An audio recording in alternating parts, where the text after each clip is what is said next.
Bonjour Hugo et Romain et bonjour à tous. Merci d'être là aujourd'hui pour écrire ensemble le chapitre final de ce long mais non moins passionnant projet dont les fruits ont porté de nombreux apprentissages. Pour rappel, il y a 2 mois de cela, nous nous étions vus confier la conduite d'un projet visant à enliser et favoriser le développement de la start-up toulousaine Versus Football. Cette dernière, ayant pour objectif de réaliser une levée de fonds très prochainement, nous avait confié une mission de rédaction d'éléments de leur business plan d'entreprise en nous demandant de nous focaliser exclusivement sur la partie étude de marché, de même que celle portant sur leur plan financier.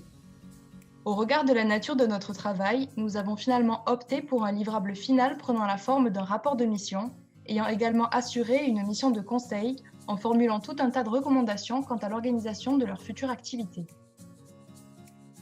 Ainsi, au sein de ce rapport, vous retrouvez en détail le résultat de nos recherches et les analyses menées dans le cadre de l'étude de marché, que ce soit sur le plan démographique et segmentiel, sur la concurrence et sur son degré d'intensité, sur les barrières à l'entrée de votre marché, ainsi que des informations sur les réglementations pour l'organisation de championnats et tournois sportifs.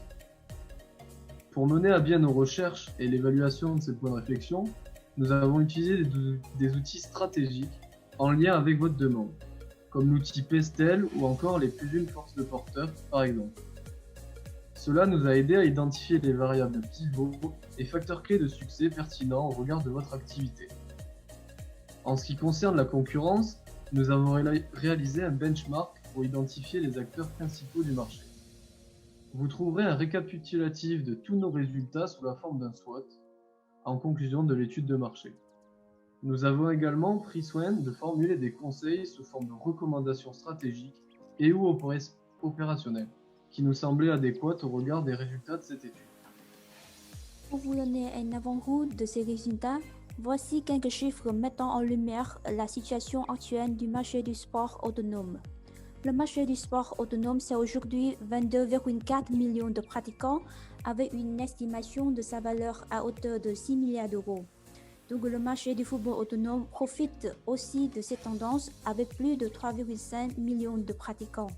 Nous avons évalué le potentiel de ce marché à valeur à hauteur de 81 millions d'euros en le comparant avec le chiffre d'affaires des infrastructures du football en salle. Et cela nous démontre donc un fort potentiel d'évolution sur ce marché. De même, au sein de nos travaux relevant de l'étude financière, nous avons élaboré des projections basées sur des hypothèses d'activité future en nous inspirant des directives que vous nous aviez communiquées. Après avoir réalisé ce travail de projection et de prévision, prenant la forme de tableaux comptables prévisionnels tels qu'un compte de résultats prévisionnel pour vos 2 prochaines années d'activité, nous avons formulé des recommandations, tentant ainsi de vous orienter dans la recherche de votre business model idéal. Aussi, nous nous sommes permis de soulever quelques points de vigilance auxquels il faut porter une grande attention pour permettre l'élaboration du business plan le plus convaincant et solide possible. Nous avons également décidé de vous répertorier des ratios financiers clés, tels que votre taux de marge brute que nous avons évalué à 47 et 51% pour les 2 prochaines années à venir, mais aussi votre seuil de rentabilité ou encore votre profitabilité nette, par exemple. Vous les retrouverez en intégralité au sein d'un tableau récapitulatif dans le livrable. Enfin, nous avons noté divers risques d'augmentation de vos charges directement liés au développement de votre activité, auxquels vous n'auriez peut-être pas pensé. Par exemple, nous avons tenté d'évaluer le montant total des charges liées à l'acquisition d'un local de travail dans l'hypothèse où vous souhaiteriez vous en procurer un durant ces 2 prochaines années. Dans une seconde partie, nous avons également cherché à identifier les diverses voies auxquelles vous pourriez avoir recours afin de lever des fonds nécessaires au développement de votre activité. Qu'il s'agisse de levées de fonds organisées auprès d'investisseurs privés ou bien en passant par des voies alternatives, nous avons tenté de récapituler l'essentiel des informations que nous avons jugées pertinentes au regard de votre besoin. Vous trouverez un dossier détaillé listant les divers réseaux de business angels auxquels nous vous recommandons de vous adresser, que nous avons sélectionnés en nous basant sur des critères tels que leur emplacement géographique ou encore votre domaine d'activité. On peut citer, pour vous donner un petit aperçu, le réseau Friends Angels ou encore Euroquity. Vous trouverez toutes ces informations plus en détail au sein du livrable que nous vous avons envoyé. À présent, vous allez avoir accès à un contenu exclusif. Nous allons vous diffuser les interviews des membres de l'équipe projet afin d'obtenir un retour sur expérience plus personnel quant à la conduite de ce projet. Bonjour tout le monde et surtout à celles et ceux qui pourront visionner ce fichier vidéo. Nous sommes actuellement le 17 novembre 2020, en plein milieu du second confinement. Et nous venons de finaliser, moi et mon groupe, notre projet tutoré. Ce fut très agréable de collaborer avec une start-up toulousaine qui apporte un projet concret et intéressant à analyser. Ce projet a été pour moi très bénéfique et professionnalisant.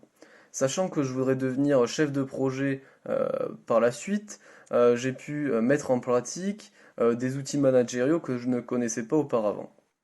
Ces différents outils, je vais certainement les réutiliser, que ce soit pour d'autres travaux de groupe, pour mon stage ou peut-être encore pour mon futur métier. J'ai aussi beaucoup appris lors des différents échanges que j'ai pu avoir au sein de mon groupe, que ce soit au niveau social, mais aussi au niveau de mes compétences individuelles. Je ressors satisfait et heureux d'avoir réalisé ce projet, en espérant que le rendu final sera utile pour Versus Football et leur développement. Journal de bord, entrée numéro 64, l'aventure prend fin. Note pour plus tard, je retiendrai à quel point la communication et la résilience sont les facteurs clés de succès majeurs en matière de gestion de projet. Lorsqu'on se retrouve dans une situation face à une impasse, il ne faut jamais hésiter à se tourner vers les autres membres du projet, à leur demander de l'aide le plus tôt possible pour éviter de se retrouver piégé par le temps. Il vaut mieux donc avouer ses doutes et ses faiblesses, et ça permet de faire avancer le projet, parce qu'en se penchant collectivement sur un problème, on augmente grandement les chances de le solutionner. Et donc même si on n'y arrive pas, au final on sait qu'on aura tout tenté et on ne conservera aucun regret. Et ces réunions et ces échanges ne sont jamais à considérer comme étant une perte de temps, mais bien comme étant la solution permettant de faire avancer le projet dans sa globalité. Pour ma part, aujourd'hui, je ne conserverai aucun regret de cette expérience, seulement des leçons et des enseignements à appliquer dans le futur. 64. Donc nous allons arriver aux dernières étapes de notre projet. Ça fait une longue période, mais pas moins passionnante, avec beaucoup de leçons pour nous. Et c'est une bonne opportunité de travailler ensemble avec un startup qui est jeune mais si ambitieux comme Versus. Durant ce projet, nous avons parfois rencontré des difficultés, mais c'est dans lesquelles que nous avons trouvé des solutions pertinentes pour les franchir ensemble. Et avec mes collègues, je suis capable de découvrir et maîtriser les techniques dans le travail, telles que les compétences en analyse, organisation, gestion et même communication. Et chaque fois que je suis sortie d'une réunion ou d'un échange, j'ai reçu beaucoup d'énergie et beaucoup d'expérience qui m'aident tout au long du travail en équipe. Et c'est certain que je pourrai les appliquer dans mes projets dans l'avenir et même dans mon futur travail pour améliorer mes compétences individuelles. Donc merci à tous. Journal de bord, entrée numéro 64. C'est la fin du projet. Personnellement, je n'avais jamais travaillé sur un projet de telle envergure et d'aussi longue durée. Et du coup, ça m'a appris beaucoup de choses en termes de gestion de projet, notamment que la communication, c'est la clé. Chacun des membres du projet ont une vision différente, on a tous des envies particulières, des préférences de travail. Et communiquer entre nous, en fait, c'est ce qui nous permet d'avancer le mieux possible, sans prendre en compte nos facteurs personnels, en étant égoïste. Et c'est vraiment ce qui m'a appris ce projet. L'organisation, bien sûr. Je pense que c'est impossible de parler de ce projet sans parler d'organisation, et même de projet en général. Et personnellement, je retiendrai que des bonnes choses, dans le sens où ça m'a beaucoup appris pour ma vie future, à savoir comment gérer un projet, comment s'organiser comme il faut, et même comment avoir de meilleures relations avec les autres. Voilà, merci pour tout et au revoir. Pour conclure, nous tenons à remercier vivement Hugo et Romain, les dirigeants de Versus Football, de nous avoir fait confiance quant à notre potentiel à mener à bien ce projet et de nous avoir permis de travailler à leur côté sur un projet si formateur, d'un point de vue professionnel comme personnel. Nous tenons également à remercier notre tuteur pédagogique, M. Stéphane Peset, de nous avoir offert la possibilité de prendre part à ce projet et d'avoir effectué un suivi de nos travaux au fil de l'eau. Nous prodiguons semaine après semaine de précieux conseils, participant à nous perfectionner dans la pratique qui est la conduite de projet. Enfin, avant de se quitter, nous tenons à souhaiter un bon courage et une bonne continuation à Versus Football pour la suite de leur projet. Merci à tous et à bientôt.